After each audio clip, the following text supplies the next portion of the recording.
48-minute long interview which was given to ANI, he says that the Agniveer will not be part of the regular army, right? He says Agniveers will never constitute the whole army. So he agrees, NSA agrees that the short-term contractual soldiers are poorly trained and will not be in the same class as those recruited as regular soldiers till now. And if only 25% are taken as regulars, my question to the Modi government is, won't the bulk of our army be made to contracted soldiers? Number one. And then Mr. Ajit Doval also said that regiments are concerned, there is no tinkering with the concept of regiments. If that be the case, can you call it a Gorkha regiment? If it has one Tamilian, one Kashmirian, one Haryani, will it remain a Gorkha regiment? The NSA should acknowledge that this contractual recruitment scheme does away with our traditional army structures. Thirdly, the NSA also talked about, then he talked about that we have a long pending territorial dispute with China and will not tolerate any transgression. What is he speaking? That will not tolerate. From 2020, China has ingressed in India's territory. 1,000 square kilometers of area is under the possession of the Chinese PLA army. Indian army is not able to patrol that area from last 25 months. The NSA says will not tolerate any transgression. Then how is it that our foreign minister Shri Jaishankar says ties with China will not be normal till border crisis is resolved? Then he goes to attend the BRICS meeting and listens to the Chinese Premier Xi Jinping. Then the same NSA also attends a meeting with China. Now PM himself, Modi himself will be attending the BRICS summit. Is this normalcy or not? Please tell us. What is happening? So this is a contradictory stance which is taken by various people, and it's a political decision which has been taken by the government of India. Why are they pushing all these people in front? Let the Prime Minister come and own up to this scheme, which is wrong for the countries as far as security is concerned, which is wrong for the people who are looking forward to serve in Indian Army with dignity, who are willing to lay down their lives. And why is it that no one is talking about that this process of appointing our soldiers started in December 2019. Notification issued in 2019. January 2020 forms were filled. March 2020 exams were postponed because of COVID.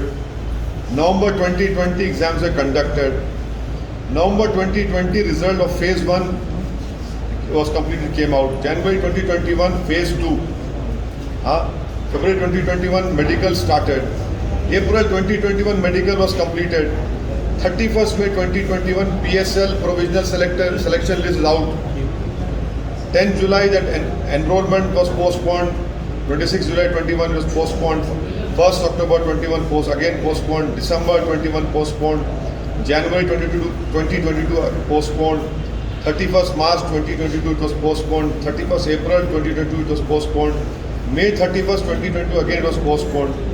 Now 14 June you say cancelled. What about all these boys and girls who went through all this rigmarole of physical and written exam and their provisional selection list was released? Why are you doing injustice to them? And please tell us that the government said that 10% reservation. Again a complete lie. In 2020, 10,000 odd people were appointed in Central Paramilitary Forces. 10% will be 1,000 soldiers. What will be accommodated? What about the 44,000 who are out there?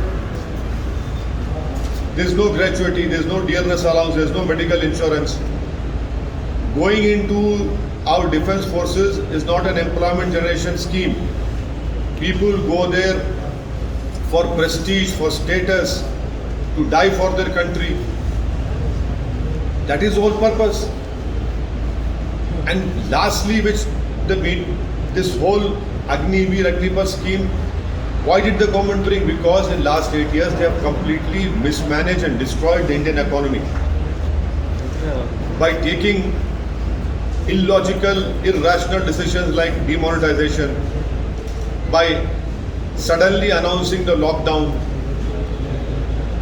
by bringing out GST without doing the proper homework. The Modi government has destroyed Indian economy. That is why you are forced to take this illogical decision, which is not in the country's interest. We are facing China. China has occupied Indian territory. Terrorists are still coming from Pakistan. Is this the right time to do this? And all these people are coming on TV and supporting the Modi government's illogical and a scheme which is against India's security. Please tell them, please ask them, are they willing to forego their pension, their medical insurance? Sir, आपके party के सदस्य के साथ जो महाराष्ट्र में meeting होनी है शरद पवार के साथ, तो अभी सिचुएशन वहाँ पे देख रहे हैं, सरकार गिरने के चांसेस है, खतरा मन रहा है, कुछ क्या कहना है सर? इम्तियाज जलील साहब कल जनाब शरद पवार साहब मुझसे फ़ोन पर बात किए थे। मुझे उन्होंने कहा कि सदर जमहूरिया के प्रेसिडेंट इलेक्शन के सिलसिले में मीटिंग है, आप आइए, हम आपको दावत देते हैं। मैं जनाब पवार साहब का शुक्रिया अदा करता हूँ कि उन्होंने हमारी पार्टी को दावत दी, मदऊ किया, और मैंने पार्टी ने फैसला लिया है कि हम जनाब इम्तियाज जलील साहब जो औरंगाबाद के रुकने पार्लिमान हैं, हमने उनसे कहा कि वो उस मीटिंग में शिरकत करें। आज वो मीटिंग में शिरकत करेंगे और उसके बाद वो क्या होगा, इम्तियाज जलील साहब आप मीडिया के लोगों को बताएंगे। सर, बीजेपी लीडर्स के डिफरेंट बयान, जैसा किशन रेड्डी बोले थे कि जैसा 4 साल का अग्निपथ खत्म हो जाता है उसके बाद बार शॉप है, उस तरह से कुछ लगा सकते हैं। और मतलब ट्रेनिंग देते हैं। बीजेपी लीडर भी कह रहे हैं कि बीजेपी ऑफिस के सामने सिक्योरिटी गार्ड की तरह ठहरा सकते हैं, तो इसके ऊपर आपका क्या कहना है? इलेक्ट्रिशियन, ड्राइवर, कुकिंग, ये पूरा बोल रहे हैं। मैं प्रधानमंत्री नरेंद्र मोदी से ये सवाल करना चाह रहा हूँ कि भारत के सिपाहियों की, सोल्जर्स की ये डिग्निटी है आपके दिमाग में, आपकी सोच में, उनकी ये इज्जत है आपके दिमाग में? एक वतन अजीज़ का एक सिपाही जो दुश्मन देशों से आंख में आंख मिलाता है, जो रोज़ 24 घंटे में अपना हर पल, हर घड़ी अपनी जान को खतरे में डालता है देश की सुरक्षा के लिए, ये आपके पास ये डिग्निटी है उन लोगों के बारे में, ये इज्जत है उनके बारे में? क्या आप कह रहे हैं कि इनको आपके ऑफिस में चौकीदार बना देंगे?